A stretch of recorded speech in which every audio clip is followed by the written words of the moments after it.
আল্লাহর নাম নিতে এত দুঃখ কেন, এত কষ্ট লাগে কেন? এই যে ভোট যখন হয় আপনাদের মেয়রের, কাউন্সিলরের, কিছু দেখ আর না দেখ, তোমার ভাই, আমার ভাই, অমুক ভাই, অমুক ভাই বলি কিনা জোরে সরে? কেন বলি? ভাইয়ের পক্ষে মিছিল দিলে ভাই শুনলে খুশি হবে। আল্লাহর পক্ষে আল্লাহর তাকবীর দিলে মহান আল্লাহ সন্তুষ্ট হয়ে যায়। বলুন আপনার আমার জীবনের মালিক কে?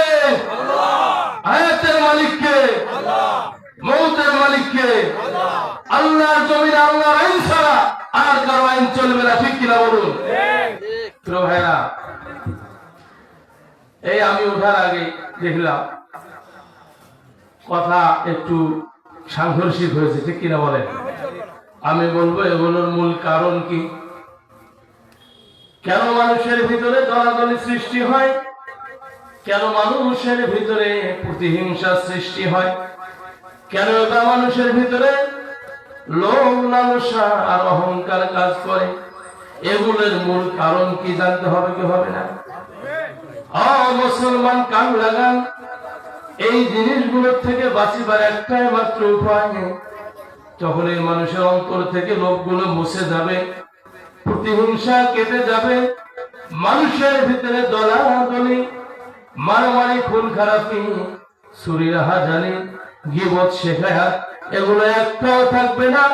যখন মানুষ জানতে পারবে লা রাইবা ফি, কোনো সন্দেহ নেই, এমন একটি কিতাব হুদাল লিন্নাস আমার আল্লাহ নাযিল করলেন মানুষের হেদায়েতের জন্য, এটা যখন বুঝতে পারবে, জানতে পারবে, মানতে পারবে, সঙ্গে সঙ্গে সমস্ত অন্যায়গুলো, অপকর্মগুলো, প্রতিহিংসাগুলো, লোভ লালসাগুলো হৃদয় থেকে মুছে যাবে, ঠিক কিনা বলেন?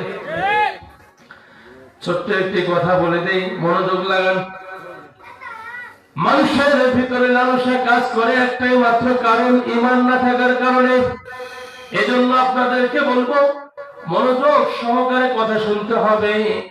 সারাটা রাত ওয়াজ শুনলেন, বাড়িতে গিয়ে বলবেন হুজুর কি বা কইলো, আমি বা কি শুনলাম, একটাও মনে নাই। এই ওয়াজ শুনে কি কোনো লাভ হবে বলুন? তাই ওয়াজ করলে কি লাভ, ওয়াজ শুনলে কি লাভ? ওয়াজ করিয়াও কোনো লাভ নাই, ওয়াজ শুনিয়াও কোনো লাভ নাই। লাভ হবে ভাই আমলে। কিসে লাভ হবে? তাহলে ওয়াজ করলো যিনি, কোনো লাভ হবে না। ওয়াজ যিনি শুনলো, তারও কোনো লাভ হবে না। লাভ হবে ভাই আমলে। এবার বুঝুন, ওয়াজ করলে কি লাভ, শুনলে কি লাভ? লাভ হবে ভাই আমলে। কিসে লাভ হবে? আপনারা হয়তো ভাবতেছেন তাহলে ওয়াজ করিয়াও কোনো লাভ নাই, শুনিয়াও লাভ নাই, আমলে লাভ হবে। এবার মনোযোগ লাগান, আমলেও লাভ হবে না। আমলেও, কথাটা কেমন শোনা গেল? ওয়াজ শুনলেও সেটা তো লাভ নাই, ওয়াজ করে গেল সেটা তো লাভ নাই। যদিও বা একটু আশায় বসেছিলাম লাভ হবে আমলে, এবার দেখলাম আমলে তো লাভ নাই। লাভ তাহলে কোথায় জানতে হবে কি হবে না? মুসলমান মনোযোগ লাগান, ওয়াজ শুনলে কি লাভ, ওয়াজ করলে কি লাভ? লাভ হবে ভাই আমলে, আমলেও লাভ হবে না নবীর প্রেম না থাকিলে, ঠিক কিনা বলে? নবীর প্রেম না থাকিলে আমলে কোনো লাভ হবে? রাসূল সাল্লাল্লাহু আলাইহি সাল্লাম একদিন বৈঠকে সাহাবায়ে কিরামদেরকে নিয়ে এভাবে মজমায় বসে আছেন। নবীজি সাহাবাদেরকে বললেন, ও সাহাবারা, আমাকে কেমন ভালোবাসো? তখন সাহাবাদের মধ্য থেকে খলিফা ওমর রাদিয়াল্লাহু তাআলা আনহু, ওমর বললেন, নবীজি আমি আপনাকে এমন ভালোবাসি যে আমার সয় সম্পত্তি, মা বাবা, এমনকি যত রকমের আমার শান শওকত আছে সব থেকে আপনাকে বেশি ভালোবাসি। রাসূল বলল, ওমর হইল না, তাহলে কি করতে হবে?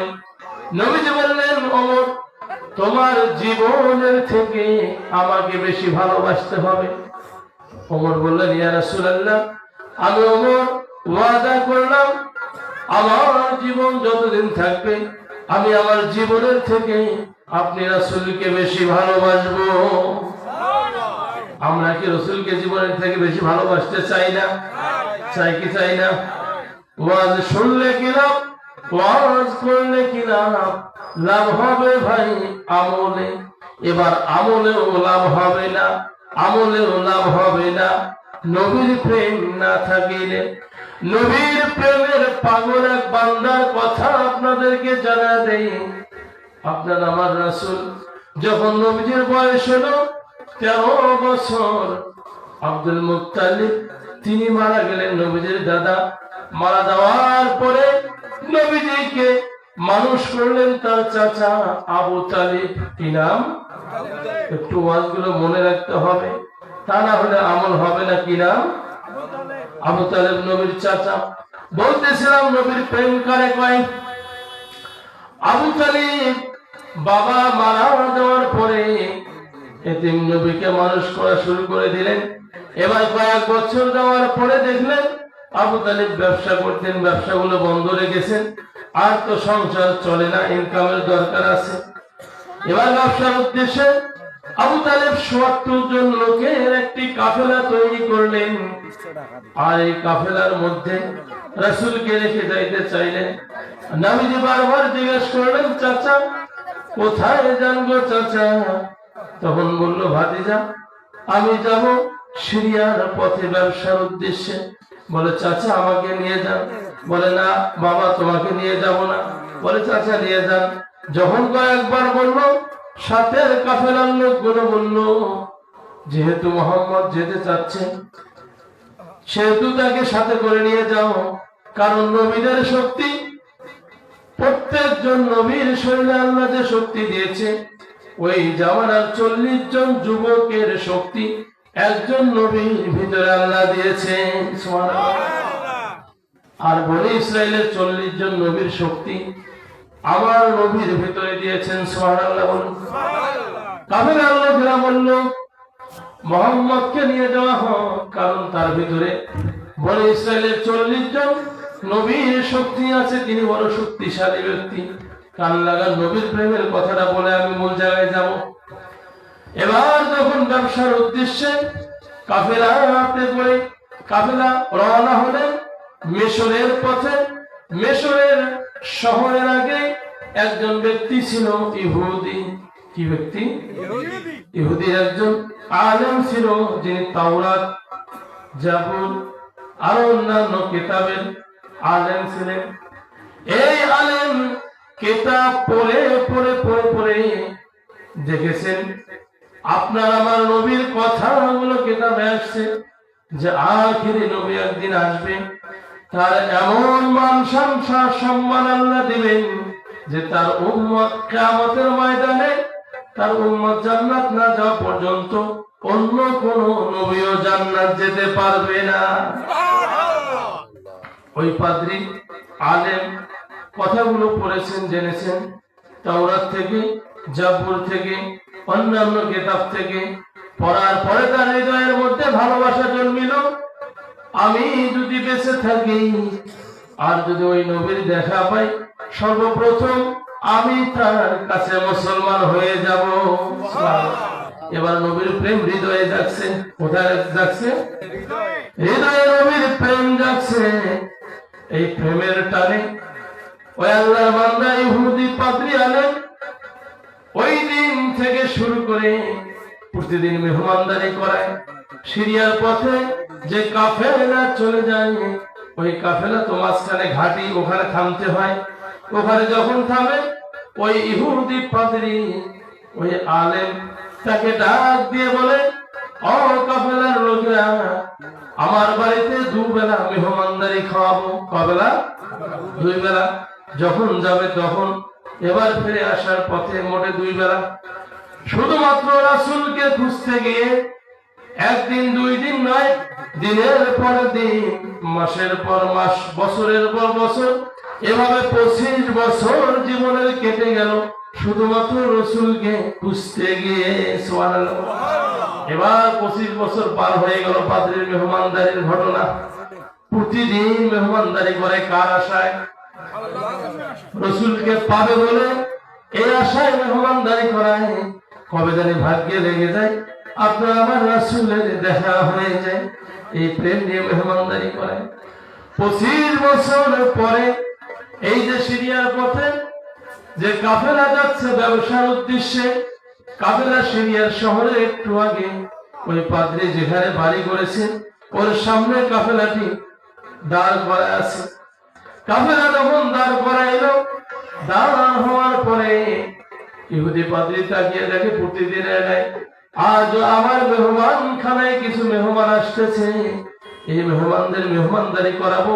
হৃদয়ে কার ভালোবাসা নিয়ে মেহমানদারি করে?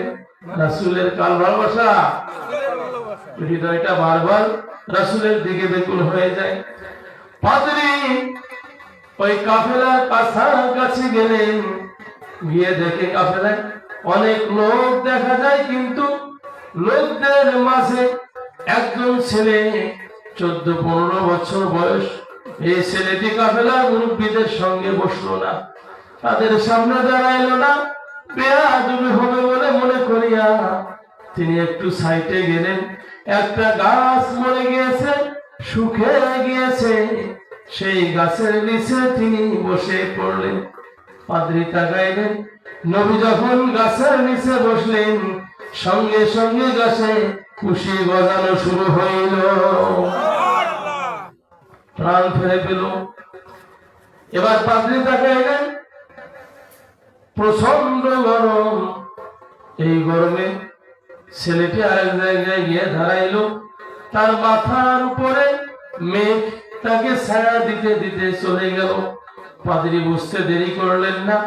পাদ্রী ভাবলেন, ইনি আর কেউ নয়, যার আশায় ভালোবাসায় আমি জীবনের যুবক বয়সের সময়গুলো কাটিয়ে দিলাম। আমি মেহমানদারি করাইতে করাইতে আমি ফকির হয়ে গেলাম, গরিব হয়ে গেলাম, সেই নবীর দেখা আমি পেয়ে গেলাম। পাদ্রী এবার দাওয়াত দিল সবাইকে, মেহমান খানায় আসলো, সবাই খানা দিয়েছে সবাইয়ের সামনে।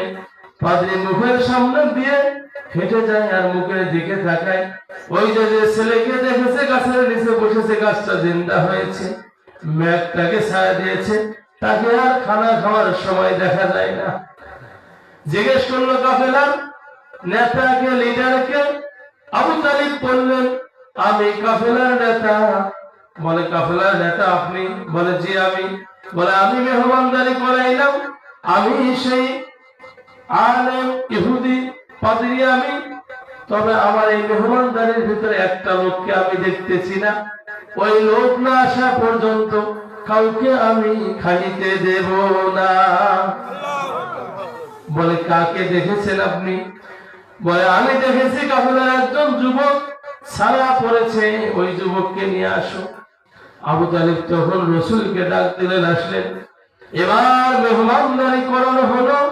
মেহমানদারি করার পরে ওই পাদ্রী জিজ্ঞাসা করলেন, কাফেলার লিডার, কাফেলার লিডার নেতা আবু তালিব, বলেন তো এই যে ছেলেটা এই যে শেষে আসলো, এই ছেলের নাম কি?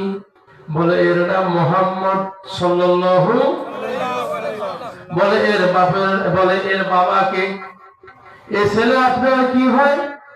আবু তালিব বলল, এ আমার সন্তান, এ আমার ছেলে। পাদ্রী বলল, না, এ আপনার ছেলে হতে পারে না, কারণ আমি দেখেছি তাওরাতের কিতাবগুলো পড়ে পড়ে পড়ে পড়ে, জাবুর কিতাব পড়ে পড়ে পড়ে পড়ে আমি শেষ করেছি। আমি দেখেছি এই ছেলের বাবার নাম হবে আব্দুল্লাহ, আর এই ছেলের মায়ের নাম হবে আমেনা। সত্য করে বলো আবু তালেব, এ ছেলে তোমার কি হয়? তুমি সত্য কথা গোপন করিও না। আবু তালেব বলল, এটি আমার ছেলে না, এটি হলো আমার ভাতিজা। আপনি যা বলেছেন ঠিক বলেছেন। এর বাবার নাম হলো আব্দুল্লাহ, বাবা মারা গিয়েছে। মায়ের নাম আমেনা, মা মারা গিয়েছে। আমি চাচাটাকে সাথে নিয়ে আসছি। এবার পাদ্রী দু চোখের পানি ছেড়ে ছেড়ে কাঁদে আর আল্লাহর শুকরিয়া আদায় করে বলে, আমি যার আশায় জীবনের সময়গুলো ব্যয় করলাম, এতদিন চলে গেল, সেই নবী মুহাম্মদকে আমি দেখতে পাইলাম। এবার পাদ্রী বললেন, আবু তালেব সামনে আর যেও না, কারণ তুমি যদি সামনে যাও এর অনেক শত্রু আছে, শহরে একে হত্যা করার জন্য অনেক শত্রু আছে, কাজেই সামনে আর যেও না, এখান থেকে তুমি তোমার ব্যবসা গুটিয়ে নাও। আবু তালেব বলেন, আমি তখন ঘোষণা করে দিলাম, যারা আমার সাথে ব্যবসায় এসেছো ব্যবসার মালামাল গুলো বিক্রয় করা শুরু করে দাও।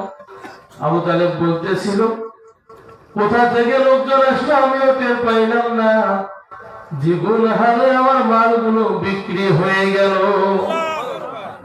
এবার মাল বিক্রি করে আমি বাড়ির দিকে আসতেছি, ওই পাদ্রী রাসূলের দিকে তাকায়, যত দূর পর্যন্ত দেখা যায় তত দূর পর্যন্ত দেখে আর কাঁদে আর বলে, ও আখিরে নবী, আপনি যদি আমার জীবন দশায় নবুয়ত পান, তবে আমার ইচ্ছা ছিল সর্বপ্রথম আপনার হাতে হাত দিয়ে আমি মুসলমান হয়ে যাব। প্রিয় ভাইরা, বলুন তো, ওয়াজ শুনিয়ে কোনো লাভ আছে? ওয়াজ করিয়ে কোনো লাভ আছে? লাভ হবে ভাই আমলে, আমলের লাভ হবে না নবীর প্রেম না থাকিলে। এবার মনোযোগ লাগান, আপনার আমার জীবনের মালিক কে? আল্লাহ কেন সৃষ্টি করলো? অনেকে বলি, মা বোনেরা বেশি করে ঝগড়া লাগলে বলে যে আল্লাহ আর কামে পারলে মুখে বাসে থুইছে, মাগের পায় না, মরণকে হয় না, বলে কি বলে না? এবার কিছু মানুষ বলে যে দুনিয়ার পাশে থাকিয়ে কোনো লাভ নাই, বলে কি বলে না? আবার কিছু মানুষ বলে আমি দুনিয়ার পাশে থেকে কি বালা হলো, আল্লাহ কেন বানাইলো, কেন ফির মরণ দেয়, এত কষ্ট ভালো লাগে না, বলে কি বলে না? মনোযোগ লাগানোর সমাধান কোথায়? আমার আল্লাহ জানান সূরাতুজ জারিয়াত 27 নম্বর পারা 2 নম্বর পৃষ্ঠা 56 নম্বর আয়াতে বলেন, ওয়ামা খালাকাতুল জিন্না ওয়াল ইনসা ইল্লা লিয়াবুদুন। আমার আল্লাহ বলেন, আমি দুনিয়াতে দুইটা জাতি সৃষ্টি করলাম। কয়টা জাতি? প্রথম জাতি হলো ওমা খালাকাতুল জিন্না, জিন জাতি। কি জাতি? এখানে যারা আছেন, এখানে কি জিন আছেন? জিনেরা বসে আছেন না মানুষ? দ্বিতীয় জাতি হলো মানুষ জাতি, ইনসান। কোন জাতি? এবার আমরা মানুষ জাতিকে নিয়ে আলোচনা করব। যেহেতু আমাদের সামনে কোনো জিন নাই, সেহেতু জিনদের চ্যাপ্টারটা বাতিল করে দিলাম, মানবের চ্যাপ্টারটা সামনে নিয়ে আসলাম।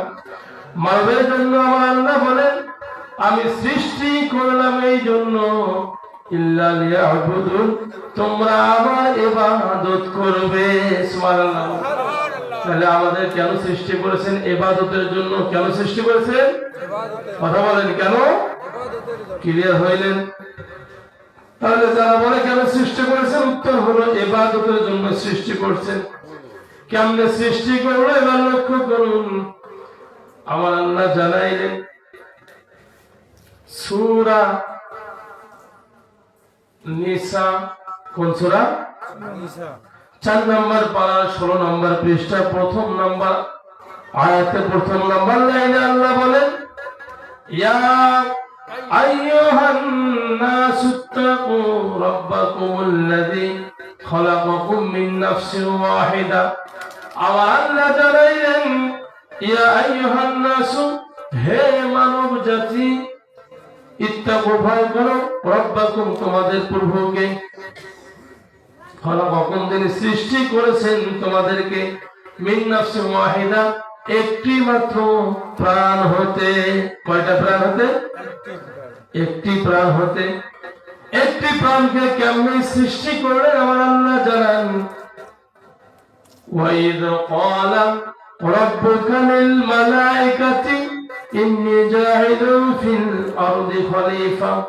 সূরা বাকারা 1 নম্বর পারা 4 নম্বর পৃষ্ঠা 30 নম্বর আয়াতে আমার আল্লাহ জানান, যখন আমি ইচ্ছা করলাম ফেরেশতাদেরকে ঘোষণা করে দিলাম, জানিয়ে দিলাম, ওয়াইদ ক্বালা রাব্বুকা লিল মালাইকা, ও আমার ফেরেশতারা, আমি পৃথিবীতে প্রতিনিধি সৃষ্টি করব, মানুষ পাঠাবো। আল্লাহ পরামর্শ করে নাই, বরং ডিগ্লিয়ার জেনে দিয়েছেন।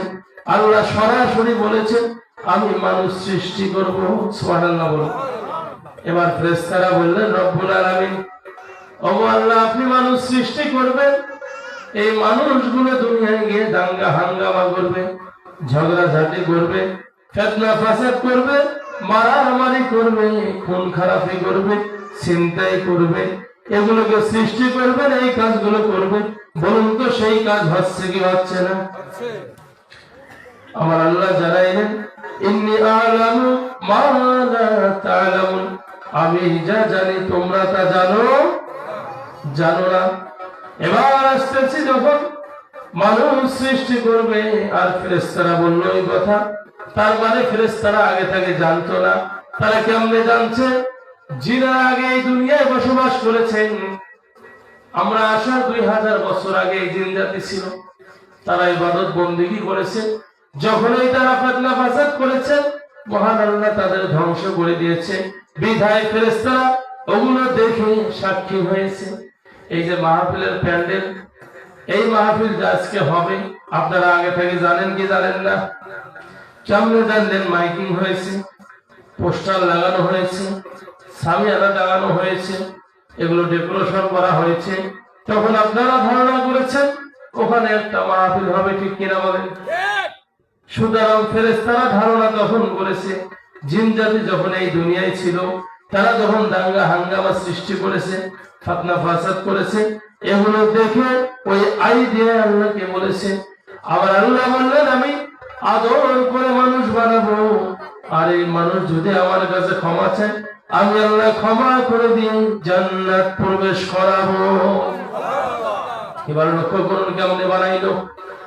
আবার আল্লাহ যখন মানুষ বানানোর ইচ্ছা করলেন, 4 জন বড় বড় ফেরেশতা এদেরকে ডাক দিয়ে বললেন, সর্বপ্রথম ফেরেশতা জিবরাইলকে ডাক দিয়ে বললেন, ও জিবরাইল, আমি মানুষ বানাবো, মাটি নিয়ে আসো। এবার জিবরাইল মাটি আনার জন্য আল্লাহর হুকুমে মক্কাতুল মুকাররমা মদিনাতুল মুনাওয়ারার মধ্যবর্তী স্থানে গিয়ে মাটিতে যখন হাত দিবে, এই মাটি তখন সঙ্গে সঙ্গে ভয়ে প্রকম্পিত হইলেন, কান্নাকাটি শুরু করলেন, মাটি আওয়াজ দেওয়া শুরু করলেন। আর মাটি বললেন, আমাকে দিয়েন না আল্লাহর ফেরেশতা, আমার দ্বারা মানব তৈরি হবে, এই মানবগুলো যখন জাহান্নামে যাবে, এই শাস্তি আমি সহ্য করতে পারবো না। কাঁদতেছিল মাটি। মাটির কান্না শুনে ফেরেশতা গিয়ে আল্লাহকে বলল, ও রব্বুল আলামিন, আপনার সৃষ্টি মাটি তো কাঁদে, আমি কেমনে তাকে নেই? আল্লাহ বললেন, কোথায় আছো? আমার ফেরেশতা মিকাইল, চলে যাও, মাটি নিয়ে আসো। এবার মিকাইল যখন চলে গেলেন, মাটিতে হাত দিবেন, এমন তো অবস্থার মধ্যে মাটি পূর্বের ন্যায় আবার কাকুতি মিনতি করলেন। দেখে দেখেন, কাকুতি মিনতি করলেন। যখন কাকুতি মিনতি করলেন, আবার মাটি আনতে পারলেন না। তৃতীয়তে গেলেন ইসরাফিল ফেরেশতা, অনুরূপ তিনি একই কথা শুনলেন। আবার আল্লাহ জানাইলেন, আজরাইল, কোথায় আছো আমার ফেরেশতা? দেরি করিও না, তুমি মাটি নিয়ে আসো। আজরাইল যখন মাটি আনতে গেলেন, মাটিতে হাত দিলেন, হাত দিয়ে যখন মাটি উঠাইলেন, মাটি কান্নাকাটি শুরু করলো। তখন আজরাইল বললেন, ও মাটি আল্লাহ সৃষ্টি, আবার আল্লাহ তোমাকেও বানিয়েছে, আমাকেও বানিয়েছে, সুতরাং আমি আল্লাহর কথাই শুনবো। এ বলে মাটি নিলেন। আজরাইল এত বড় দেহ বিশিষ্ট ফেরেশতা ছিলেন, যার মাটির এক মুষ্টি মাটির ওজন ছিল 40 মণ। কত মণ?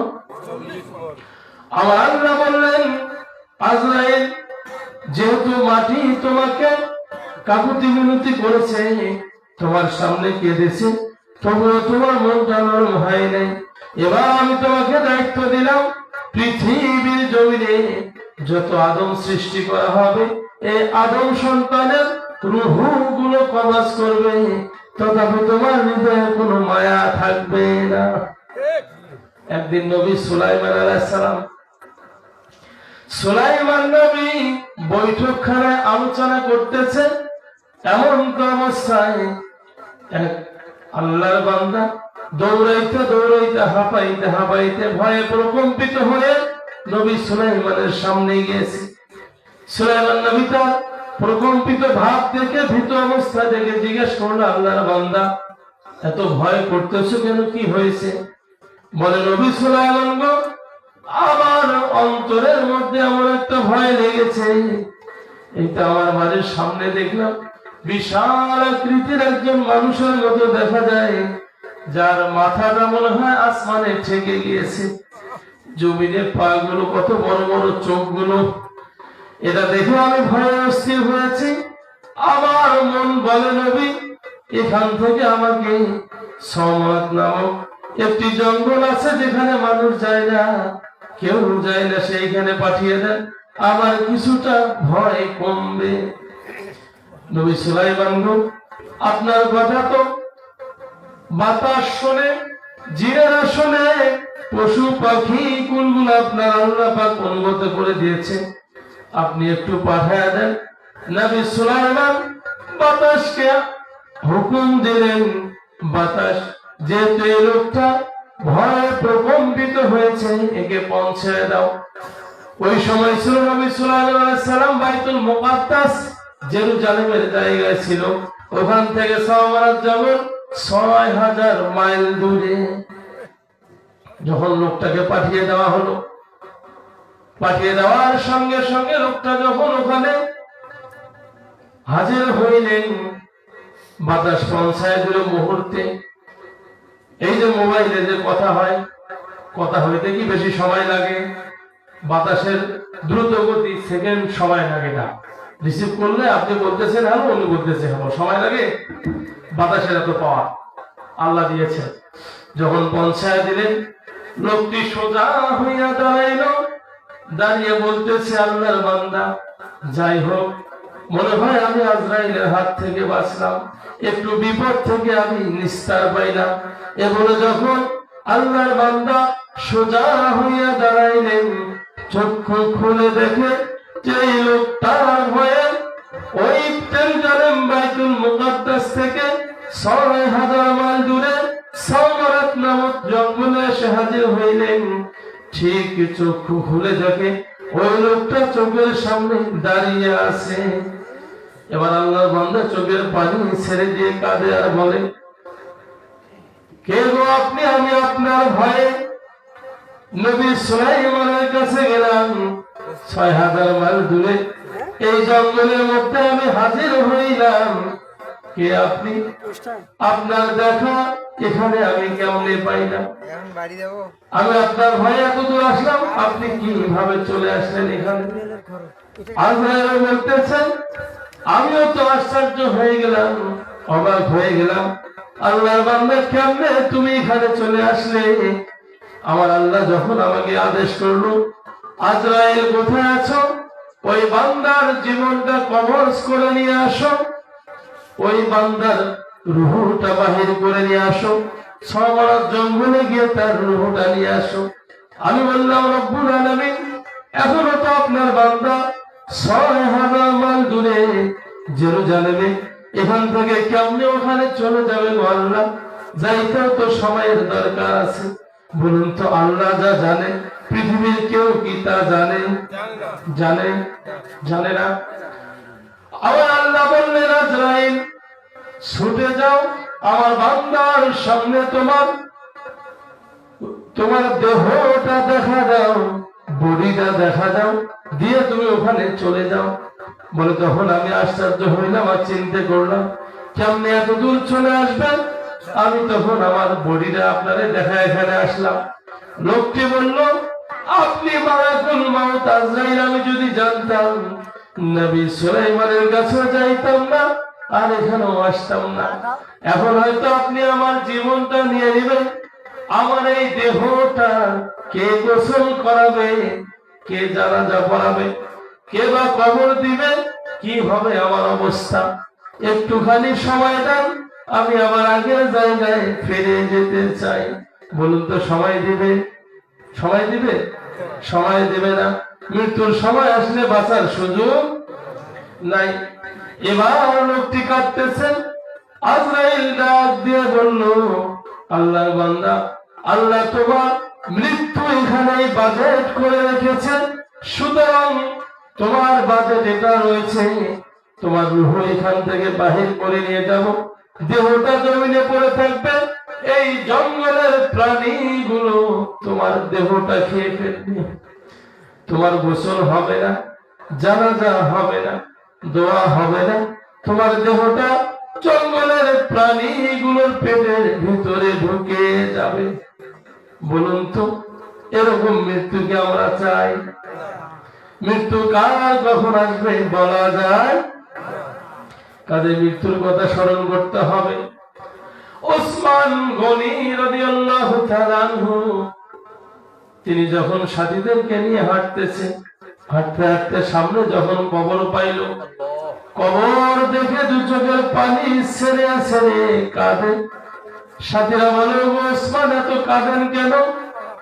বলে, আমি এই জন্য কাঁদি, ওই কবর দেখলে আমার মনে হয় ওই কবরটা নবী বলেছেন কারো জন্য জান্নাতের বাগান হয়ে যাবে, আমার কারো জন্য জাহান্নামের গর্ত হবে। এই জন্য আমি কাঁদি, যদি কবরটা কারো জন্য জাহান্নামের গর্ত হয়ে যায়, কবরে ঢোকার সঙ্গে সঙ্গে কবর দুই দিক থেকে এমন চাপ দিবে, ডান পাঁজরের হাড়গুলো বাম পাঁজরে ঢুকে যাবে, বামের গুলো ডানে ঢুকে যাবে, এরকম পিষ্ট করে দিবে। তাই আমি আল্লাহর কাছে কবর দেখলে কাঁদি, রব্বুল আলামিন এই কবর থেকে আমাদের হেফাজত করুন। আমরাও চাই কিনা? আল্লাহ তাআলা আমাদের হেফাজত করে, বলুন আমিন। প্রিয় ভাইরা, লক্ষ্য করুন, এই কবর হবে মানুষের প্রথম ঘাঁটি। দুনিয়ায় যদি আমল না থাকে, ওই কবরে নাজাতের কোনো সুযোগ নাই। যত আপনি টাকা পয়সা, গাড়ি বাড়ি আর জমিদারি করেন না কেন, মৃত্যুর পরে এগুলো একটাও চলবে। ফাতেমা রাদিয়াল্লাহু তাআলা আনহা, তেনাকে যখন কবরস্থ করা হয়, ওই সময় যিনি কবরে নেমেছিল তিনি বলেছিল, কবর, তোমার ভিতরে যাকে রাখতেছি ইনি দুনিয়ার সাধারণ কোন মানুষ না, ইনি হলো ইমাম হাসান হুসাইনের মা, ইনি হলেন হযরত আলীর স্ত্রী, ইনি হলেন আখিরি পয়গম্বর নবী মুহাম্মদ সাল্লাল্লাহু আলাইহি ওয়াসাল্লামের কলিজার টুকরা কন্যা। কাজে কবর, খবরদার বেয়াদবি করিও না, বেয়াদবি করিও না। কবর থেকে আওয়াজ এসেছে, আমি হাসান হুসাইনের মা বুঝি না, আমি আলীর স্ত্রী বুঝি না, আমি নবীর কন্যা মেয়ে বুঝি না, আমি বুঝি আমল। যারা আমার কাছে আমল নিয়ে আসবে তারাই আমার আযাব থেকে নাজাত পাবে। কাজে ভাইরা লক্ষ্য করুন, দুনিয়ার টাকা পয়সা, ধন দৌলত আর জমিদারি, এগুলো মৃত্যুর পরে একটাও কাজে লাগবে না, ঠিক কিনা বলেন? কাজে জীবন থাকা সত্ত্বেও সমস্ত দাম্ভিকতা, অহংকার, লোভ লালসা সব ছেড়ে দিয়ে কবরের কথা ভাবতে হবে। বলতেছিলাম, যখন আল্লাহ মাটি আনতে বললেন, মনে আছে আপনাদের?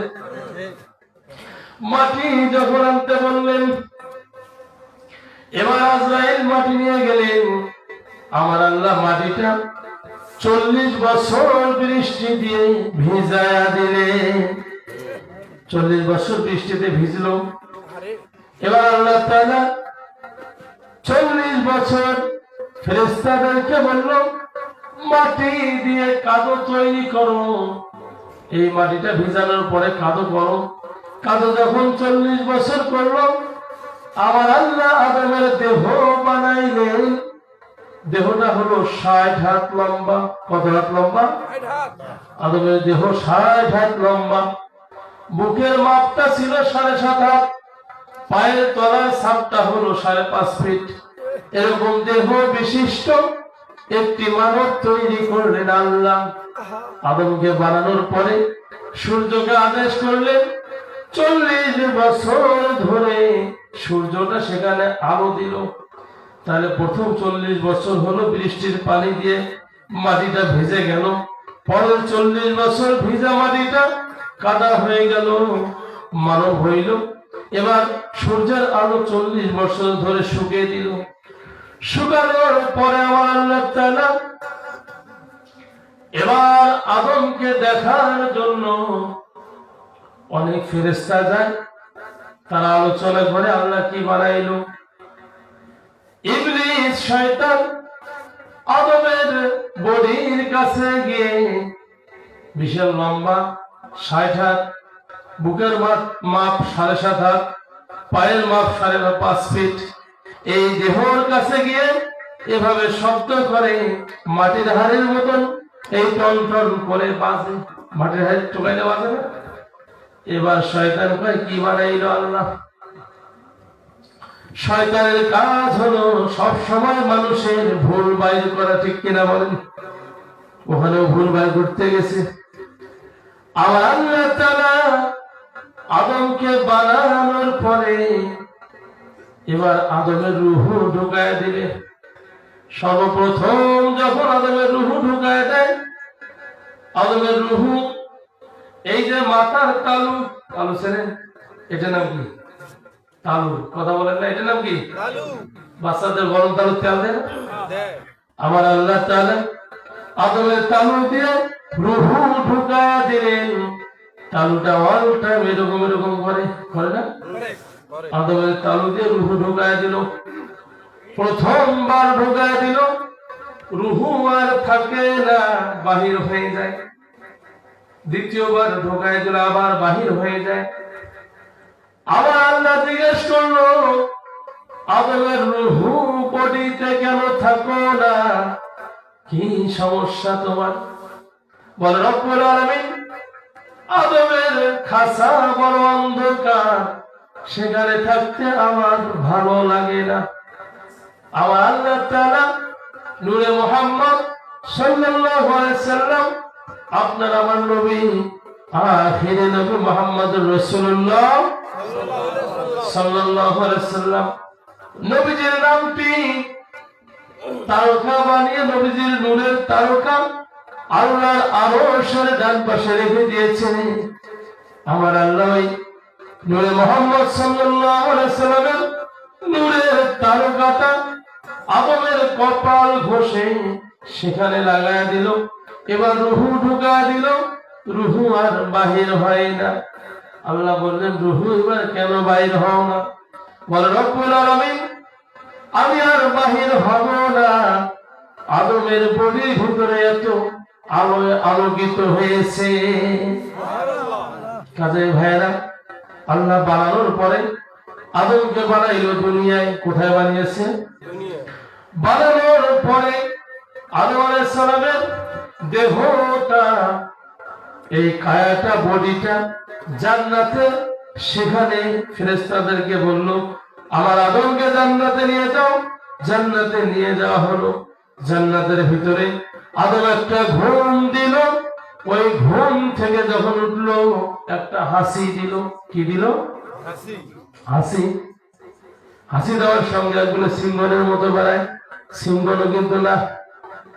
এই জিনিস দিয়ে ঈসা নবীর মা মরিয়মের স্বামী আল্লাহ তৈরি করেছেন। সুবহানাল্লাহ। এই ঘটনায় পরে আসতেছি, মনে রাখবেন কথাটা, স্মরণ করে দিবেন। যখন হাসি দিল, হাসি দেওয়ার সঙ্গে সঙ্গে ডান দিকে তাকিয়ে দেখে একজন সুন্দরী রমণী মহিলা দেখা যায়। ফেরেশতারা বলল, আল্লাহর বান্দা আদম, আপনি ডান দিকে তাকাচ্ছেন, মহান আল্লাহ তো আপনাকে সবে শিক্ষা দিয়েছেন, বলুন তো এই মহিলাটার নাম কি? আমার আল্লাহ শিক্ষা দিয়েছেন। আদম বলল, এর নাম হলো হাওয়া। কি নাম? হাওয়া। বলে, হাওয়াকে তৈরি করা হয়েছে নবী আদম আলাইহিস সালামের বাম পাজরের হাড় দিয়ে। আমাদের বাম পাথরের হাত কিন্তু কয়েকটা থাকে, এর মধ্যে উপরের হাতটা হলো বেশি বাঁকা। এই বাঁকা হাত দিয়ে যখন মা হাওয়াকে তৈরি করলেন, আমার আল্লাহ বললেন, আমি একটি মাত্র মিন নাফসি ওয়াহিদা, একটি মাত্র প্রাণ সৃষ্টি করেছিলাম আদম, তা থেকে তার স্ত্রী হাওয়াকে তৈরি করলাম। এবার যখন হাওয়াকে তৈরি করেছেন, হাওয়াকে দেখতে আছে আদম নবী। আমার আল্লাহ বললেন, আদম, আমি তোমাদের বিবাহ পড়ায়া দেই, যেহেতু তুমি হাওয়াকে দেখতেছো। এই বিবাহ পড়ার উদ্দেশ্য হলো, আমার আল্লাহ বলেন, অবস্থামিনহুমা রিজালান কাসীরা ওয়া নিসা, আমি বিবাহ দেওয়ার পরে পরস্পর স্বামী স্ত্রী হয়ে যাবে, এদের মাধ্যমে বংশ বিস্তার হবে। অবস্থামিনহুমা রিজালান কাসীরা ওয়া নিসা, অগণিত অসংখ্য নারী পুরুষ আমি সৃষ্টি করব। তাহলে আমরা আসছি আদম হাওয়া থেকে। মা হাওয়ার সঙ্গে যখন বিবাহ হয়ে গেল, আমার আল্লাহ তাআলা কোরআনুল কারীমে সূরা বাকারা 1 নম্বর পারা 5 নম্বর পৃষ্ঠা 35 নম্বর আয়াতে বলেন, অকুল্লা ইয়া আদামু উসকুন আনতা ওয়া যাওজুকাল জান্নাতা অকুলা মিনহা রাগাদান হাইথু শি'তুমা ওয়া লা তাকরাবা হাযিহিশ শাজারা ফাতাকুনা মিনাল যালিমিন। আমার আল্লাহ বললেন, অকুল্লা ইয়া আদম, হে আদম, কুলা যাওজুকাল জান্নাতা, আদম হাওয়া, আমার জান্নাতের চতুর্দিকে ঘুরে বেড়াও, আর আমার জান্নাতের খাবারগুলো, ফলগুলো, যা খাবারের মন চায় তোমরা দুইজন খেতে থাকো। তবে ওয়ালা তাকরাবা হাযিহিশ শাজারা, ওই যে বৃক্ষের নিকটবর্তী যেও না। সব খাও জান্নাতি খাবার, ওখানে যাবে না। আদম হাওয়া সব জান্নাতি খাবারগুলো স্বামী স্ত্রী একসঙ্গে বেড়াচ্ছে, ঘুরতেছে, খাইতেছে, কিন্তু ওই নিষিদ্ধ বৃক্ষের নিকট যাচ্ছে না। আদম আলাইহিস সালাম জান্নাতের একদিকে গিয়েছেন, মা হাওয়া কাছাকাছি। শয়তান এবার জান্নাতের জানালার পাশে গিয়ে উকি মেরে দেখে আর ডাক দিয়ে বলে, ও মা হাওয়া, এদিকে আসো, আমি তোমার হিতাকাঙ্ক্ষী। বলুন তো, শয়তান মিথ্যা বললো না সত্য বললো? কি বললো? তার মানে যারা বললো মিথ্যা বলছে, এরা আওয়াজ শুনতেছে, আর যারা মুখ বন্ধ করে আছেন তারা কিন্তু গুরুত্ব নাই। বলেন এবার শয়তান মিথ্যা বলছে না সত্য বলছে? কথা বলে। তাহলে মানুষ রূপী শয়তান গুলো মিথ্যা বলে না সত্য বলে? নবী আমার জানিয়ে দেন, সমস্ত পাপের মূল হলো মিথ্যা বলা। এটা বলা যাবে? যাবে না। এবার যখন ওই ইবলিস জান্নাতের জানালা দিয়ে ডাক দেয়, ও মা হাওয়া, এদিকে আসো, আমি তোমার হিতাকাঙ্ক্ষী। মা হাওয়া বুঝতে পারলেন না, শয়তানের ধোঁকায় পড়িয়া গেলেন, কাছাকাছি গেলেন, ভাবলেন মুরব্বী মানুষ কিছু একটা বলবে, শুনি। বলে, মা, ওই গাছের ফলের রস খাইতে কেন নিষেধ করেছে আল্লাহ? যদি তোমরা খাও তাহলে আজীবন জান্নাতে থাকবে, আর যদি না খাও আল্লাহ একটা দুনিয়া বানাইছে, সেখানে পাঠিয়ে দিবে। বলুন তো, শয়তান ভুল বলছে না মিথ্যা বলছে? সঠিক বলছে না বেঠিক বলছে? বেঠিক বলছে, মিথ্যা বলছে। মা হাওয়া শয়তানের চক্রে পড়িয়া ওই যে গাছের ফলের রস খাইলো। আমাদের মা বোনেরা ডিজিটাল নব্য শয়তানের চক্রে পড়ে সন্তান স্বামীকে ছেড়ে পরপুরুষের হাত ধরে বাড়িয়ে যায়, ঠিক কিনা? মা বোনেরা কান লাগান, শয়তান কেমন শয়তানি করে। আপনাদের অবস্থা কি হইল? এবার যখন ফলের রস খাইতে গেল, বাবা আদম দৌড়াইতে দৌড়াইতে হাওয়ার নিকট আসলো। আসিয়া বলল, হাওয়া, কি হয়েছে? বলে, খান আপনি, আপনি একটু খান। যখন আদম নবী খাবে, সঙ্গে সঙ্গে বলল, হাওয়া, এটা কোথায় পাইছো? বলে, ওই ফলের রস বলে এটা তো খাওয়া যাবে না, এই জায়গায় টিপে ধরে বমি করে ঢেলে দিয়েছে। তাই আমাদের বাবার চিহ্ন আছে না নাই? আদমের চিহ্ন আছে না নাই? এবার যখন খেয়ে ফেললো, খাওয়ার সঙ্গে সঙ্গে মা হাওয়ার মুখের কাপড় উড়ে যায়, খুলে যায় জান্নাতি পোশাক। এবার মা হাওয়ার হাতের কাপড় গুলো খুলে যায়, মাথার কাপড় খুলে যায়, পায়ের টাকনুর নিচের কাপড় গুলো খুলে যায়। এই জন্য উযুতে 4টি ফরজ আল্লাহ দিয়েছে। এবার যখন বিবস্ত্র হয়ে গেল, উলঙ্গ হয়ে গেল, আদম হাওয়া কাঁদে আর জান্নাতে দৌড়ায় আর বলে, ও জান্নাতের গাছ, আমাদের একটা পাতা দাও, আমরা ইজ্জত ঢাকি। গাছগুলো বড় বড় ছিল, কেউ আর কথা শোনে না, দুজনেই কাঁদে আর বলে আমরা ভুল করেছি। ক্বালা রাব্বানা যালামনা আনফুসানা ওয়া ইল্লাম তাগফির লানা ওয়া তারহামনা লানাকুনান্না মিনাল খাসিরিন। ও রব্বুল আলামিন, আমরা আদম হাওয়া ভুল করেছি, আপনি যদি মাফ না করেন, ক্ষমা না করেন, আমরা ক্ষতিগ্রস্ত হয়ে যাব, আপনি আমাদের মাফ করিয়া দেন। বলুন তো আমরা মাফ চাবো কার কাছে? ক্ষমা চাবো কার কাছে? নাজাত দিবেন কে? আমার আল্লাহর দয়া হইল, আল্লাহ ফেরেশতাকে ডাক দিয়ে বলল, জিবরাইল কোথায় আছো? যাও রে জিবরাইল, দ্রুত গতিতে যাও, জান্নাতি গাছের 5টা পাতা হাওয়াকে দিয়ে দাও আর 3টা পাতা আদমকে দিয়ে দাও। দিয়ে দেওয়ার পরে তাদেরকে বলে আসো, আল্লাহর পক্ষ থেকে আদমের জন্য কাফনের কাপড় দিয়ে গেলাম আর হাওয়ার জন্য কাফনের কাপড় দিয়ে গেলাম। এই জন্য পুরুষরা মরে গেলে কয় কাপড় লাগে? 3 কাপড়। কয় কাপড় লাগে? মা বোনেরা মরে গেলে কয় কাপড় লাগে? 5 কাপড়। এই কাফনের কাপড় দিয়ে দিলেন ওই 5টা পাতা 3টা পাতা দিয়ে। এবার একজনকে নামায় দিল শ্রীলঙ্কার সিংহল পর্বতে। নবী আদমকে আল্লাহ নামায় দিল দুনিয়ায়, মা হাওয়াকে জিদ্দায় নামায় দিল। এবার মা হাওয়া বাবা আদম দুজন কাঁদে আর কাঁদে, আল্লাহর কাছে ক্ষমা চায়, কাঁদে আর বলে, রব্বানা যালামনা আনফুসানা ওয়া ইল্লাম তাগফির লানা ওয়া তারহামনা লানাকুনান্না মিনাল খাসিরিন।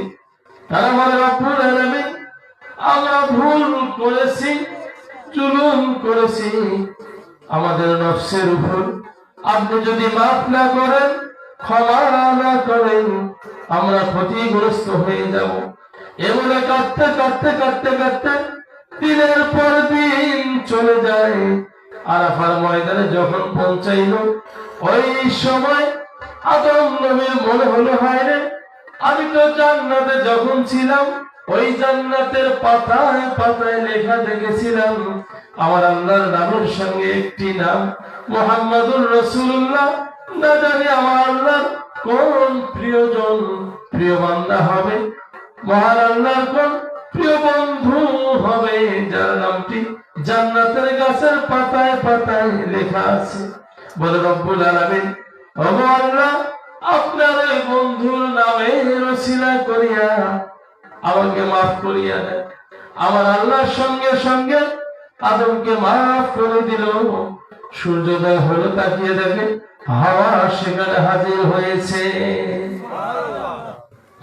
আপনার আমার নবী মুহাম্মাদুর রাসূলুল্লাহ হজের সময় আরাফার ময়দানে সাহাবায়ে কেরামরা একত্রিত হইলে পরে বলেছে, ও আল্লাহর বান্দারা, এখানে তোমাদের আদি পিতার দোয়া কবুল হয়েছে, সুতরাং এখানে দোয়া করো, আল্লাহ তোমাদের দোয়া কবুল হবে। আজও হাজিরা দেখবেন মক্কাতুল মুকাররমায় হজ করতে গেলে ওই আরাফার ময়দানে গিয়ে দু হাত উঠাইয়া আল্লাহর কাছে প্রার্থনা করে, আল্লাহু আকবার বলো। আর যত দলাদলি ঠেলাঠেলি হিংসা প্রতিহিংসা বাংলাদেশে, কেউ কয় মুনাজাত করব, কেউ কয় না করব, কেউ কয় যায়, কেউ কয় বেদাত, বলে কিনা? আমি বলবো ওখান থেকে শিক্ষা নাও, যেখানে নবী বললেন তোমরা হাত উঠায় দোয়া করো, আজ পর্যন্ত যেখানে হাত উঠায় দোয়া করা হয় সেখানকার কোনো দলাদলি নেই। সামান্য কয়েক হরফ শিখে তোমরা অহংকারী শুরু করে দিয়েছো, ঠিক কিনা বলেন? সুতরাং আমার আল্লাহ বলেন অহংকারী আল্লাহ পছন্দ করে না। ইন্নাল্লাহা লা ইউহিব্বু মান কানা মুখতালান ফাখুরা। এবার আদম হাওয়া দেখা হইল, কি হইল? দেখা হওয়ার পরে তাদের সংসার জীবন শুরু হইল, সন্তান আসা শুরু হয়ে গেল।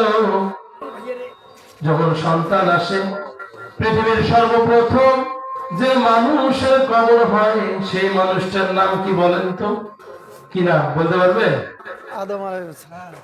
আমার কিছু কথা মনে হয়, ওই যে বললাম ওয়াজ শুনলে গেলাম, ওয়াজ করলে গেলাম, লাভ হবে ভাই আমলে, আমলেও লাভ হবে না নবীর প্রেম না থাকিলে। এবার আদমের সন্তান হইল জোড়ায় জোড়ায় মা হাওয়া, জোড়ায় জোড়ায় সন্তান, তার নাম যমজ সন্তান। কি সন্তান? ৭৭ জোড়া সন্তান হইল। আর এখনকার মা বোনেরা বলে দুইটা হইলে ভালো, একটা হইলে আরো ভালো, বলে কি বলে না? আমার আল্লাহ বলে আমি সন্তানদের ছিলাই তোমাদের রিজিক গুলো বৃদ্ধি করিয়া দেই। যার সন্তান যত বেশি তার রিজিকের বাজেট আল্লাহর কাছে তত বেশি। সুবহানাল্লাহ। একটা কথা মনে হলো, কিছুদিন আগে দেখছিলাম পত্রিকায়, এবং আপনারা যারা মোবাইল চালান ইউটিউব ফেসবুক দেখবেন, এক মহিলার 7 জন মেয়ে, কয়জন মেয়ে? পাড়ার মানুষ কয় দেখছেন বুঝেন, ওটা কপাল পোড়া, কপাল খালি বেটি দেখা যায়, ওটার আর বেটা নেই, 7টা বেটি এতগুলো ছাওয়া নিছে। আর আমার আল্লাহ বলছেন যত সন্তান তত বরকত, মহিলা জানে তত বরকত, হাদিসটা ফলো করতেছে। এবার এলাকার মানুষ চিন্তা করে, দেওয়ানিরাও কয়ে দেখছেন ওইটা বেটি ছাওয়ার খালি কেমন বেটি হয়, এগুলো শত অপমান সহ্য করে মহিলা ওই হাদিসের উপরে আমল করতেছে। 7টা মেয়ে মানুষ হয়েছে, একটা হয়েছে জজ, একটা হয়েছে কলেজের প্রধান শিক্ষক শিক্ষিকা, আর একটা হয়েছে ডাক্তার, একটা হয়েছে মাস্টার, এভাবে একটা হয়েছে সেনাবাহিনীর বড় অফিসার, একজন হয়েছে পুলিশের বড় অফিসার। 7টা 7 জায়গায় যখন খালি গেছে, রেজেক বৃদ্ধি করে দিয়েছেন কে? আল্লাহ। এবার এলাকার মানুষ সুর পাল্টাইলো, হয় দেখছেন এর মতন ভাগ্য ভালো কারো নাই। কাদের ভাইরা আমার, দুনিয়ার সমস্ত মানুষ যদি আপনাকে ভালো বলে আর আমার আল্লাহ যদি আপনাকে খারাপ বলে, তাহলে ভালো বলার মানুষগুলোর ভালো দিয়ে 1 পয়সা লাভ নাই, ঠিক কিনা বলে? আর দুনিয়ার সমস্ত মানুষ যদি খারাপ বলে আর যদি আমার আল্লাহর কাছে আপনি ভালো হয়ে যান, এই খারাপের কোনো দাম নাই, ঠিক কিনা বলে? বলতেছিলাম সন্তান যখন হইল, আদম আলাইহিস সালাম 40,000 আওলাদ রেখে মারা গিয়েছে। কত হাজার? 40,000। আপনার আমার কত হাজার আছে? ওই যে নবীর আওলাদ বলবেন বেটা একটা বেটি একটা, আর একটা নিয়ে গেছেন, তারপরে বারে বলে না না না চলবেন নাই। এলাকার বাসী কেন বউকে চলবে না? ওই আশেপাশের বলে এত ছাওয়া নিয়ে করবো কি? বলুন তো রুহু গুলো বানাইছে কে? আল্লাহ। ছাওয়া বানার কারো কোনো শক্তি আছে? পরে আমি আসতেছি সে কথায়। জোড়ায় জোড়ায় যখন সন্তান হইল, এই সন্তানদের দায়িত্ব কেমনে পালন করবে?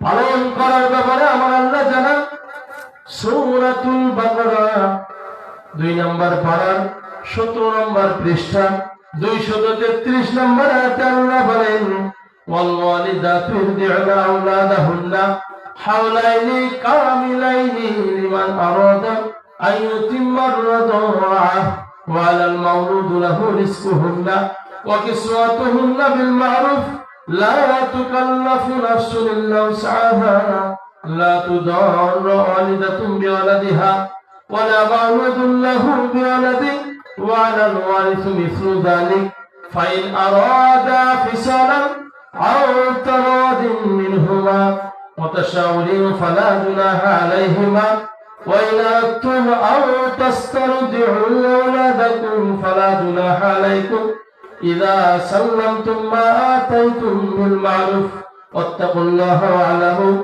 أن الله بما تعملون بصير আমার আল্লাহ বলেন সন্তানের দায়িত্ব বাবা কেমনে পালন করবে, মা কেমনে পালন করবে। ও দুনিয়ার মানুষ, যুবকেরা কান লাগান, যারা বিয়ে করেছেন লাভ হবে, যারা বিয়ে করেন নাই তাদেরও লাভ হবে। যাদের সন্তান হয়েছে তাদের উপকার আছে, যাদের সন্তান হয় নাই তাদের উপকার আছে। মা বোনদের আরো বেশি উপকার। মনোযোগ লাগান। কোরআনুল কারীমের সূরা বাকারা 2 নম্বর পারার 17 নম্বর পৃষ্ঠার 233 নম্বর আয়াতের আলোচনা করা হচ্ছে। আমার আল্লাহ বললেন, যখন সন্তান জন্মগ্রহণ হবে, এই জন্ম থেকে শুরু করে সন্তানকে 2 বছর দুধ পান করাবে মা। কত বছর? 2 বছর। একজন সন্তানকে তার মা কয় বছর দুধ পান করাবে? কথা বলেন, কয় বছর? 2 বছর আল্লাহ জানিয়ে দিলেন।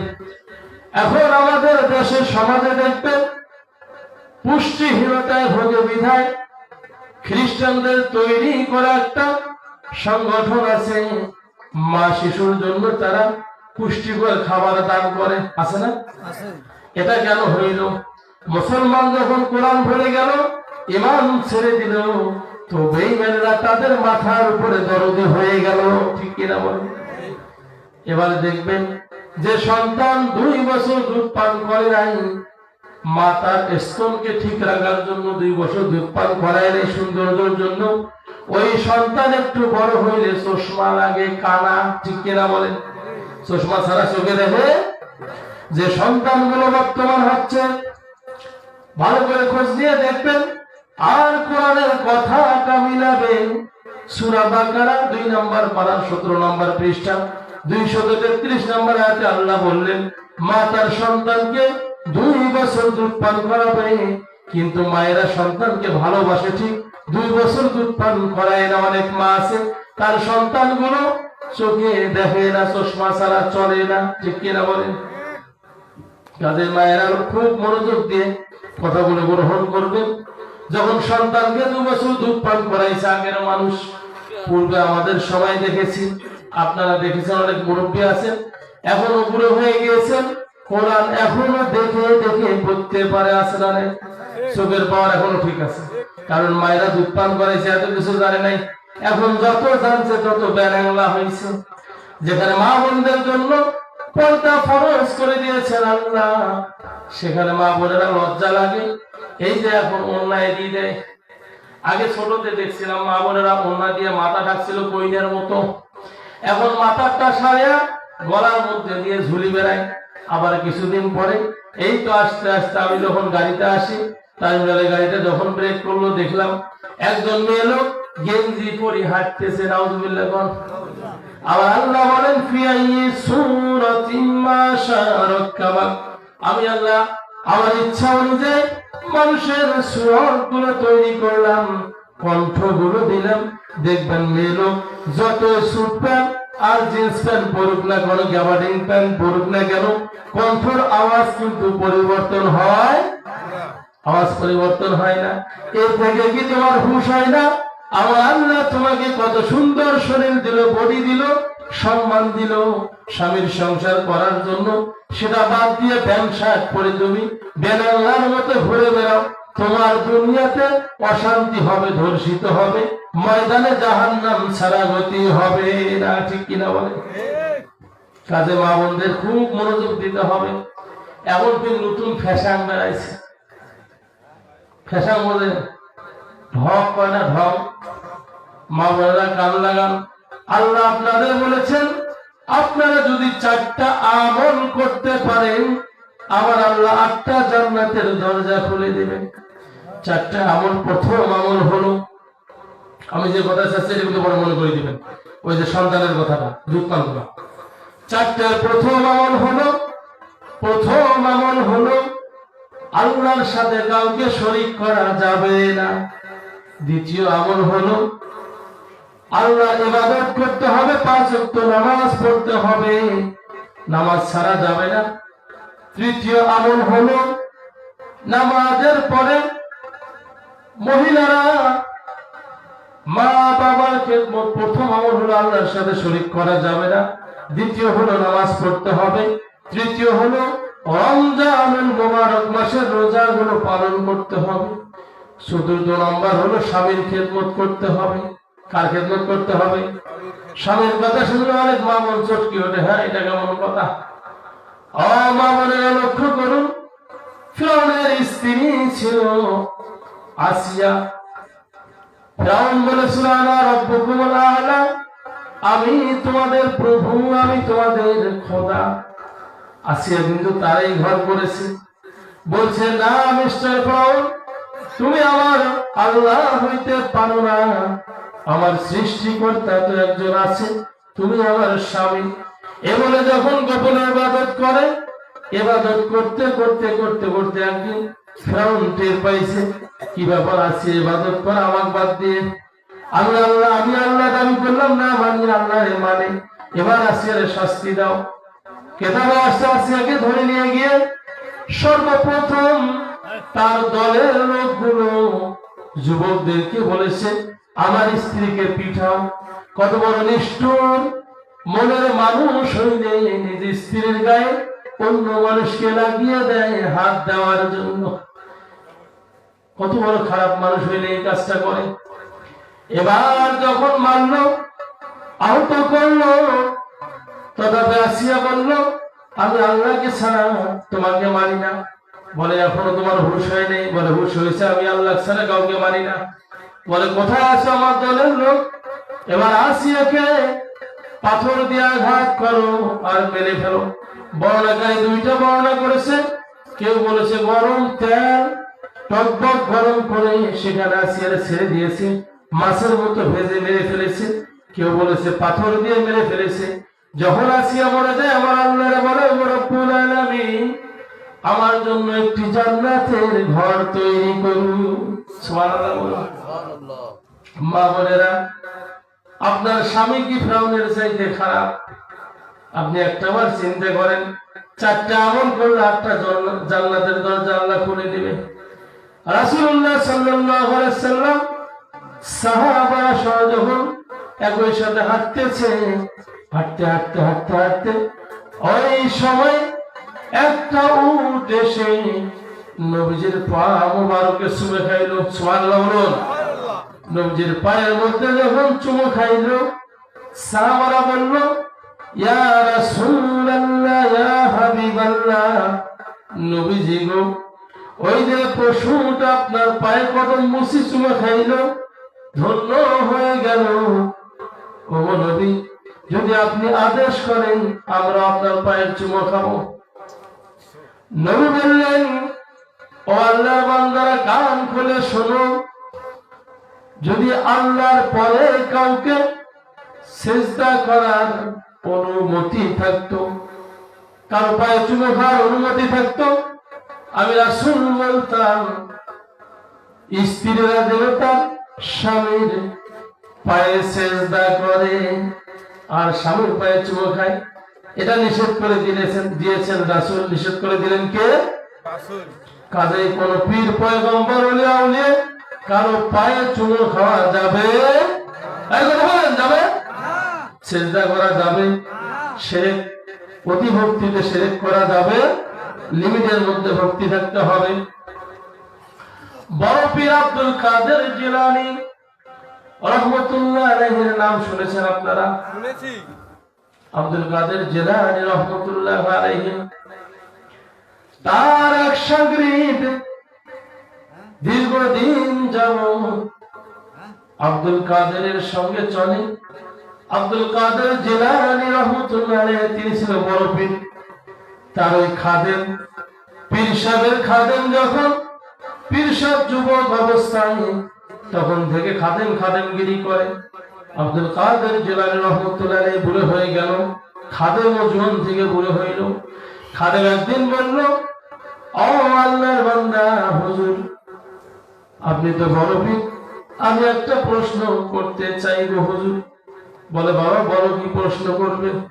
বলে, হুজুর, আমি সারাটা জীবন ধরে দেখলাম আপনি তাহাজ্জুদের নামাজ পড়লেন, 5 ওয়াক্ত নামাজ পড়লেন, জেকে রাজগার করলেন, মুরিদদের জন্য দোয়া করলেন, কত জায়গায় সফর করলেন, কত রকম আমল করলেন, চাষ করলেন। তবে আমার মন বলে আপনার আমল আর আল্লাহর নবীর সাহাবাদের আমলের মধ্যে পার্থক্য কি? বড় পীর আব্দুল কাদের জিলানী দু চোখের পানি ছেড়ে দিয়ে কাঁদে আর বলে, ও আল্লাহর গোলাম, আমার যে প্রশ্ন করেছো এটা তো বলা ঠিক হয় নাই, যেহেতু করেছো শুনে নাও। আমার আর তাদের মধ্যে যোগ্যতা কি, পার্থক্য কি? আমি আব্দুল কাদের জিলানীর সারাটা জীবনের আমল আর নবীজির একজন সাহাবা, নাম হলো ওয়াহাশী। কি নাম? ওয়াহাশী রাদিয়াল্লাহু তাআলা। ওয়াহাশী নবীজি যখন যুদ্ধের ময়দানে রাসূল সাল্লাল্লাহু আলাইহি ওয়াসাল্লামের চাচা হামজা, নবীজির চাচা হামজা বুকটা ফেরে কলিজাটা বাহির করে ওয়াহাশী সাবিয়া ছিল, তখন ইসলাম গ্রহণ করেন নাই। বলে, যখন নবীজির চাচার কলিজাটা বুক ফাড়িয়ে বাহির করে পশুর মতো চাবায়া চাবায়া খায়, ওই ওয়াহাশী নিজের জীবনের ভুল বুঝতে পারিয়া নবীজির কাছে এসে যখন ইসলাম গ্রহণ করলেন, নবীজি বললেন, ও ওয়াহাশী, আমি রাসূল যখন কোন বৈঠকে থাকবো, তুমি বৈঠকের সামনে বসবে না, পিছনে বসবে। কারণ তুমি যখন সামনে বসবে আমি তোমাকে ক্ষমা করে দিয়েছি ওয়াহাশী, তবে আমার চাচার কথাগুলো মনে পড়ে যায়। কি একটা অ্যাক্সিডেন্ট দেখলে মনে হয় না, মনে পড়ে যায়, সুতরাং আমার পিছনে বসবা। আব্দুল কাদের জিলানী বড় পীর বলেন, ওই ওয়াহাশী যাকে নবীজি বলেছেন আমার সামনে বসিও না, পিছনে বসবে, ওই ওয়াহাশী যখন যুদ্ধের ময়দানে ঘোড়ার পিঠের মধ্যে ওঠে, ঘোড়া যখন চাবুক মারে দৌড় দেয় যুদ্ধের ময়দানে, আর পা ফেলে ফেলে দৌড়ায়, ওই ঘোড়ার পায়ের নিচে খুরের তলার নিচে যে ধুলোগুলো আছে, ওর একটা ধুলো যদি এক পাল্লায় দেওয়া হয়, আর আমি আব্দুল কাদের জিলানীর তামাম জিন্দেগীর আমল গুলো একদিকে দেওয়া হয়, তথাপি ওই ঘোড়ার খুরের পায়ের নিচের ধুলোর ওজনের মতো আমার সারা জীবনের আমলের ওজন হবে না। কাজেই কার সাথে কি পর্দা বাতে ঘি, ঠিক কিনা বলে? প্রিয় ভাইরা, লক্ষ্য করুন সাহাবাদের কি মর্যাদা।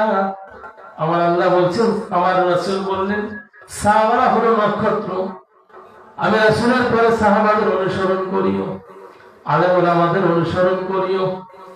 প্রিয় ভাইরা, আর একটি আল্লাহর ওলির ঘটনা বলি, নাম হলো বাইজিদ মুস্তাবি। এই বাবা বসো। কি নাম? বাইজিদ মুস্তাবি।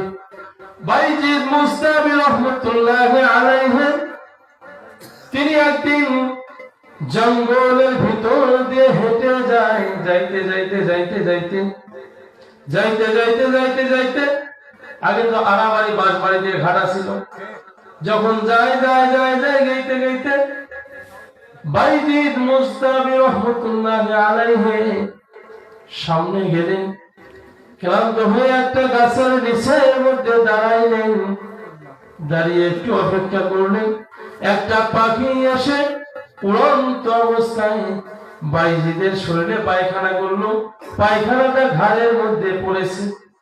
বাইজিদ মুস্তাবি ঘাড়ের দিকে তাকিয়ে দেখে পায়খানা, পাখির দিকে রাগান্বিত হয়ে তাকাইলেন, পাখিটা বাস্ট হয়ে ছিঁড়ে গেল।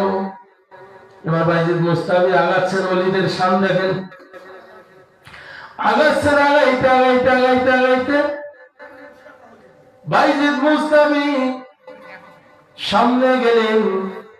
যাওয়ার পরে নামাজের সময় হইল, আসরের নামাজ। কিসের নামাজ? আসরের নামাজের সময় হইল। লতা পাতা দিয়ে একটি ঘর ঘিরানো।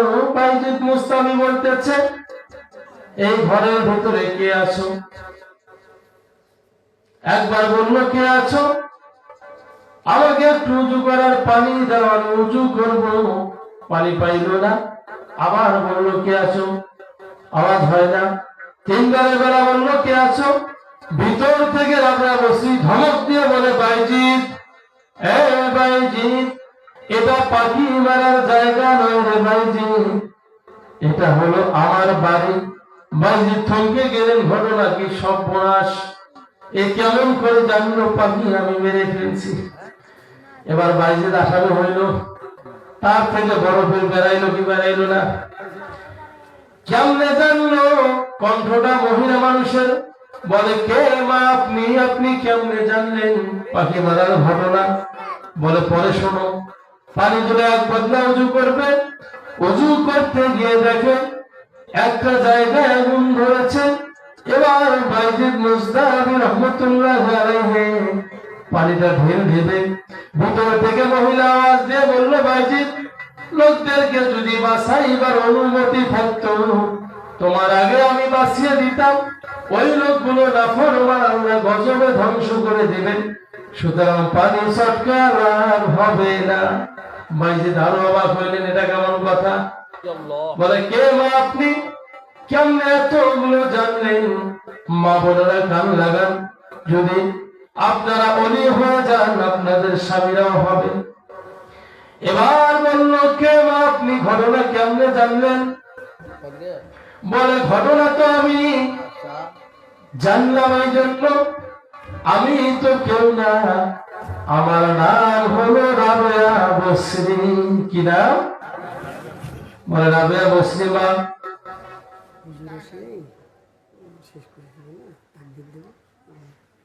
বলে, রাবেয়া বসরি মা, কেমনে আপনি এটা জানলেন? বলে, আমি জানলাম, আমি আমার স্বামীর খেদমত করে করে করে করে এত কামালিয়াত অর্জন করেছি। মা বোনেরা, সবচেয়ে বড় কামালিয়াত হলো স্বামীর খেদমত করা। আমি যে ঘটনাটি বললাম, এটা কোরআনেও নাই, হাদিসেও নাই। শুনতে মজা লাগলো, কিন্তু এর জন্য দায়ী আমি না, এটা একটা জীবনী। এটা কি? এটা মানা জরুরি নয়, জরুরি মানা হলো যে কথা আমি ছাড়ছি। সন্তান যখন জন্ম নেবে, বাবার দায়িত্ব হইল, মায়ের দায়িত্ব 2 বছর দুধ পান করাবে, আর বাপের দায়িত্ব হলো মায়ের ভরণ পোষণ দিবে, কাপড় চোপড় দিবে। মাঝে মাঝে মোবাইলে অফার আসে কি আসে না? যারা নেট চালায় জানে, অনেক সময় জিবি অফার দেয়, মিনিট অফার দেয়, স্পেশাল অফার দেয়। মায়ের জন্য স্পেশাল অফার হলো, সন্তান যখন জন্মগ্রহণ করবে তখন থেকে শুরু করে, সন্তান যখন পেটে আসবে তখন থেকে শুরু করে বাবা মায়ের যত্ন নিবে, যাতে ওই সন্তানের মা কোনো সাইড থেকে কষ্ট না পায়, পুষ্টিহীনতায় না ভোগে। খাদ্য বাড়িয়ে দিতে হবে, খাবারের মানগুলো উন্নত করতে হবে, পোশাক নতুন নতুন পরাইতে হবে, যাতে মায়ের মনটা ভালো থাকে। এ হলো বাবার দায়িত্ব, কোনো সাইড দিয়ে কমতি দেওয়া যাবে না। এখন যখন বাবা এই দায়িত্ব পালন করা ভুলে গেলেন, মায়ের পেটে সন্তান আসলো, বাবায় গরু ধরি যায় পীরের বাড়ি। আসলে না এরকম? এরকম বলতে আসলে নাই? এটা কিন্তু অনেক ভালো, আলহামদুলিল্লাহ। যে জলসা আমরা আছি, আমাদের এই তরিকতের হুজুর অনেক ভালো, এরকমও আছে। প্রিয় ভাইরা, দেখবেন ওই স্ত্রীর খোঁজ খবর রাখে না, ডাংমারি করে। আল্লাহ বলছেন খাবার দিতে হবে, পুষ্টিকর ভালো খাবার। আর ওই বেসরা খাবার আনি দেয় কচু, ঘেঁসু, পটল, আলু। যখন ছাড়াটা হয় তখন কি ছাড়া জন্ম দিছিস বলে কি বলে না? এই দোষ তো মায়ের নয়, এই দোষ হলো পিতা। কারণ মায়ের দায়িত্ব দুধ পান করানো, পিতার দায়িত্ব হলো ভরণ পোষণ, দেখভাল, সম্পূর্ণ দায়িত্ব আল্লাহ দিয়েছেন পিতাকে। কাজে বলা হয়েছে বিবাহের মজলিসে বসবে, নবী বলেছেন ও যুবক, তখন তুমি বিবাহে বসবে যুবক যখন তোমার স্ত্রীকে ভরণ পোষণ দেওয়ার অ্যাবিলিটি থাকবে, তখন বিয়ের পিড়িতে বসবে। আর যখন স্ত্রীকে ভরণ পোষণ দেওয়ার কোনো অ্যাবিলিটি থাকবে না, ইনকাম করবে না, তখন তুমি রোজা থাকবে, তোমার জন্য বিবাহ হারাম। কত সুন্দর সমাধান না? এখন আমরা ডাক দেই, ওর বাপের কি আছে, ছেলের বাপের কি আছে দেখিনি, ছেলের কিন্তু দেখিনি, ছেলের কি আছে না ওটা দেখার টাইম না। নবী বললেন ছেলেকে দেখতে হবে। আমরা দেখি ছেলের বাপ হোক, বাপের কয়জনের জমি আছে, কয়তলা বাড়ি আছে, কয়টা কি আছে দেখি, তারপরে মেয়েকে দেই। কয়দিন পরে মেয়ের সঙ্গে লাগে মারামারি, দৌড়ে যাই হুজুরের কাছে পানি পড়া বলি, হুজুর আপনার পানি পড়া ছাড়া কাম হবে না।